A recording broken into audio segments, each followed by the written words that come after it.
Put down the remote, set your phasers to stun, and pick up that paperback. You do have books in the 24th century. Welcome to Reading Trek, Minisode 001. Today we're joined by a very special guest, our good friend Tyler. Say hello, Tyler. Hello. And that's right, this is your co-host, William Conlin, and who's that as our host today? Oh, I'm Marty Ali.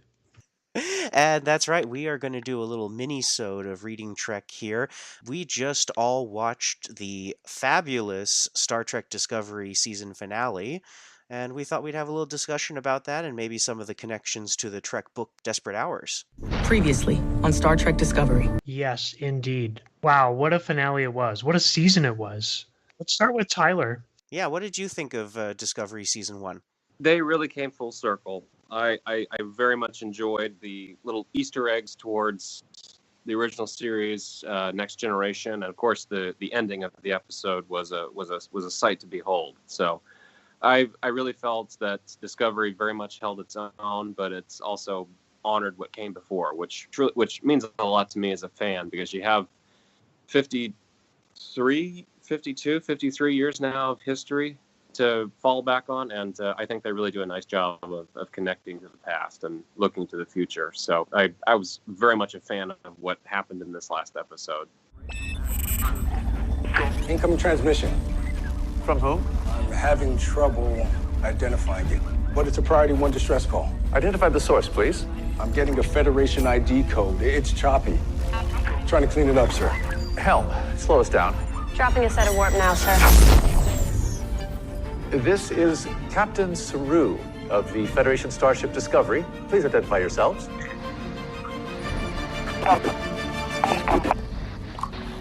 Hails from Captain Pike, sir.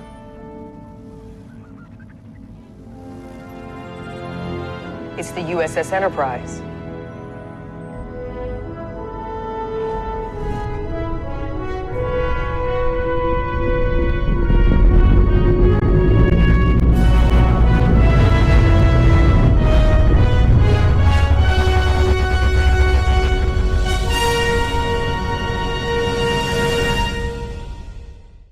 Really true. I think they're moving it into a whole nother realm. They're, paying homage. They're not, changing things too much. I think that Enterprise at the end was absolutely gorgeous. I can't wait to see more of it. It was beautiful. It was a beautiful Enterprise. I can't wait to see those interiors. Very rarely do I smile, sort of smile out loud during a television show, and I start clapping in my empty apartment to a television screen. So that was particularly moving to see that happen. I didn't think we'd actually see something like that. I thought they would always sort of keep the Enterprise in its own little universe away from the Discovery, but for them to have it collide in some way, that's just such a big realm of possibility. I'm so excited. How many times did everyone here play back the last 30 seconds of the episode?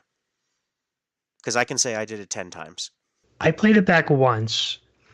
My favorite moment was they show a little clip of the view screen or someone's console, and it's just trying to identify the registry number, and it gets to 17 and cuts off, and I'm just like, it's going to be the Enterprise.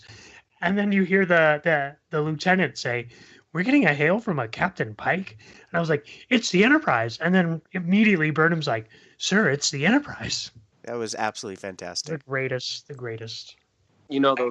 Those roles have to be the most coveted sci-fi roles in Hollywood now for season 2, which I'm sure they've already started casting for it, since they have a year to go before they start airing new episodes. Yeah, let's talk about that. Who's everyone's dream cast at this point? Well, when you think back on the original roles, you've got Jeffrey Hunter as Captain Pike. Of course, you have the late great Leonard Nimoy as Mr. Spock, and you have number 1, who is tell me her name. We know her name now. Commander Una from Desperate Hours. Commander Una, who is Major Barrett Roddenberry. So we have those fine examples to go off of. But Jeffrey Hunter was this sort of classic, this classic handsome actor of the 50s and 60s. So, and there's a lot of those actors in Hollywood now. So I think it's a wide open casting search, and it's anybody's game. Of course, they can always play it safe, and they can have Bruce Greenwood and Zachary Quinto play the roles, but I would imagine they want to keep those universes separate. I think Paramount at this point wants to keep their universe separate from the TV universe, from a contractual point of view, at least. So I don't think that's going to be possible to have those actors play the same roles. I want to throw something out there. John Hamm as Captain Pike. John Hamm. Yeah, I could see it. I think he's got that same kind of classic Hollywood look as Jeffrey Hunter. Very commanding presence. I imagine most of these actors are working for peanuts, so I would hope they could meet him. But yeah, but I mean, we had Jason Isaacs for 12 episodes. Of course, having this happen at the end of season 1 gives us a hint that we'll see the Enterprise. I don't think the Enterprise is going to be the prime focus of season 2. I'm assuming we'll get a 3-episode story arc with them or something. Mm-hmm. How would you guys feel if they went the way of General Tarkin and just created an entire CGI characters that look like Jeffrey Hunter and Leonard Nimoy? If I was the line producer, I'd be having a stroke at that point if I had to engineer the costs for that. But for television, especially for television budget. Although they do have a large television budget, it's still... You just see Robert Zemeckis as the new showrunner, and he's like, let's do it. Let's right. Can John F. Kennedy be a character? Or just only show them from behind, like... right. Yeah. Just the back of their heads. Yeah, that's easily done. But I can imagine the purists would be very happy, but the folks that are disco fans, I'd say, well, let's see disco's version of these folks. And yeah, because they've done a good job over the last 15 episodes of sort of keeping the faith of the older shows, but making it their own. The reality of it is, like, it's in the same time period, but this show is going to be shot 53 years after Captain Pike in The Cage. Yeah. And you know, we've already established a new actor playing Harry Mudd, and we've had some other characters overlap, Amanda Grayson. So I think it's reasonable to just recast.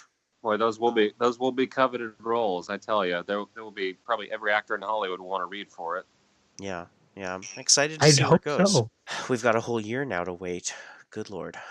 So we had a direct connection to Desperate Hours in this episode, which I thought was fantastic, when Michael Burnham is telling Ash Tyler about how she lost her parents. That is an entire section of Desperate Hours when she has that flashback. They were stationed at a human Vulcan science outpost at Doctari Alpha. My mom and dad had planned a family vacation to Mars, but I begged them to stay for 3 more days so I could witness a nearby star go supernova.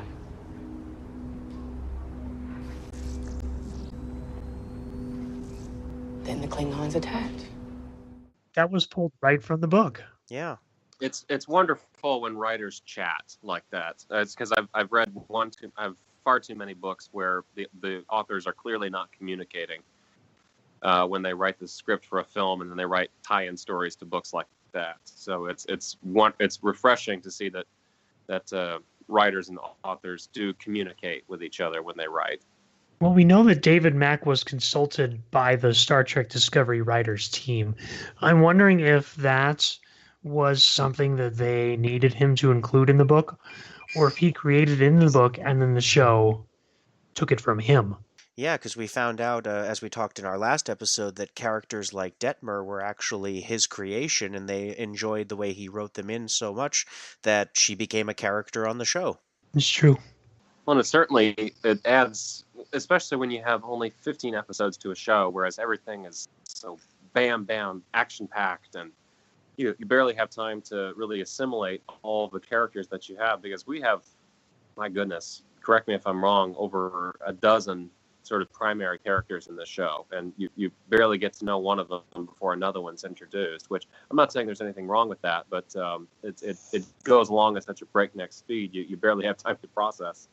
So I do wish that's where these books come in great handy. My biggest gripe with Discovery is that I wish they would just slow down a little. Maybe make it 20 episodes and take the stories a little bit slower. But I know like they're trying to get a new audience in, and a new audience likes that kind of pacing in a show. So that's something that's they've definitely taken their own path when they talk about character development, because with the original 3 or 4 shows, you had your 7 or 8 main characters, and that's as far as it went. You had guest stars that would come in, but you certainly wouldn't have 12, 13 characters roaming around the show. So that's definitely something they've taken liberty with, which there's certainly nothing wrong with it, but it doesn't give the audience a whole lot of time to assimilate what's going on. Yeah, and personally, I would love to see Jane Brock get a little higher placement in the next season, because I think she's just been so great in the first season. yeah, I tweeted at her and I called her Admiral Badass. So Nice. I love it. I love her very much. I hope she comes to Las Vegas. she's a great character and a great actress. Yeah, I can't wait to see the final lineup for STLV as far as Discovery characters, because we've already got, I think, 5 man. at this point, including the new commander of the Klingon Empire. Yes, what a great role for her. Mm-hmm. I tweeted a couple of weeks ago, especially with I believe it was the episode before this one, where it was very much the episode of the women, whereas the women really drove the episode forward, which was so refreshing, and it was just so empowering to watch all of them have these just powerful performances, from Sonequa all the way down to the console, the helmsman and the navigator. I mean, it was really quite awesome to watch. I think it's something that's been missing in science fiction television for quite a while, so I'm glad that Star Trek Discovery was the one to make that happen. Yeah, absolutely. And on that note, our next full episode that we have coming up is going to be on a book that relies on Philippa Georgiou as being the main character. We've got Drastic Measures coming up, and I'm curious to see the way that plays out with audiences, since the 2 primary characters of it are now both supposedly dead in the Discovery Prime universe. We still don't know for sure whether Prime Lorca is gone, but our 2 main characters are Georgiou and Lorca. Yeah, it should be interesting to see how that goes. They've remained particularly coy about whether or not they will see Giorgio or Lorca again in one way or another. So I think we'll definitely see Georgiou again. I think we'll see her in season 2. That was such a great setup for her to come back and just, bite Discovery where it doesn't want to be bitten. Yeah. The door is open pretty much for everyone that we've seen depart or quote unquote die. So the door is open for everyone, I think. Has anybody else noticed that little green speck of hue, as we'll call it? Well, I like that. I'm curious to know what that's all about. I think it's going to turn her into a birthday cake like Counselor Troy was in Next Gen. So that's my guess. Ooh. Patrick Stewart would have to come in and direct that episode. He would. Well, speaking of Patrick Stewart, we're making this just a brief mini episode of Reading Trek, but we are excited. We're going to have Tyler back on soon. He's going to be our guest for 2 upcoming episodes. 2 upcoming 2-part episodes, actually. He's going to be joining us for the autobiography of Captain James T. Kirk and the autobiography of Captain Jean-Luc Picard. Very excited for that. Can't wait. These are books that very much flesh out the characters of Captain Kirk and Jean-Luc Picard, and these are long overdue books, I think, in the history of Star Trek lore. So I'm very, very excited to dive into these with you two. That's going to be a lot of fun. It'll be a ton of fun. We're excited to have you. We did have a Twitter mention the other day where someone was wanting to follow along but wasn't sure what we were going to be reading and enough time to order the books. So really quick, our next episode is going to be Drastic Measures by Dayton Ward. We're going to take that one in 2 parts. Most of these are going to be 2-part series. From that book, we're going to move on to Star Trek Prometheus, Fire with Fire, a brand new trilogy that follows the USS Prometheus, the new flagship of the Federation. So we'll be covering that one. And then Tyler will be back to join us for the autobiography of James T. Kirk. And then something that I'm really excited about, we're going to start a 4-part series on the Star Trek Invasion novels, Ooh. which, Will, why don't you tell them about that? Because you know more about it than I do. Well, I am excited to revisit these because I remember reading them when they first came out. The Invasion series consists of 4 novels: First Strike, The Soldiers of Fear, Time's Enemy, and The Final Fury. The first book is set during TOS with Captain Kirk. The second story is Picard, third story Cisco, and fourth story Janeway. They're dealing with this alien fury across all 4 time periods, and it's an interesting way to tie the stories that existed up to that point together. So we're going to explore those and hopefully have some great insight about how they managed to connect all 4 series in one book series. Yeah, that's going to be a ton of fun. I can't wait to do that one. And then, of course, Tyler will be back once again for the autobiography of Jean-Luc Picard. And we may have some surprises thrown in there for you as well. Now, some of these books, they can be purchased digitally. Is that right? Almost Most everything, of these books yes. can be purchased digitally, yes. Good, good. And for those of you who may not have as much time to sit around reading, maybe you have a long drive time getting to work, a lot of these can also be purchased on Audible or by other means for audio listening. So there's plenty of options out there. Don't think that if you don't have time to read, you can't still partake. That's right.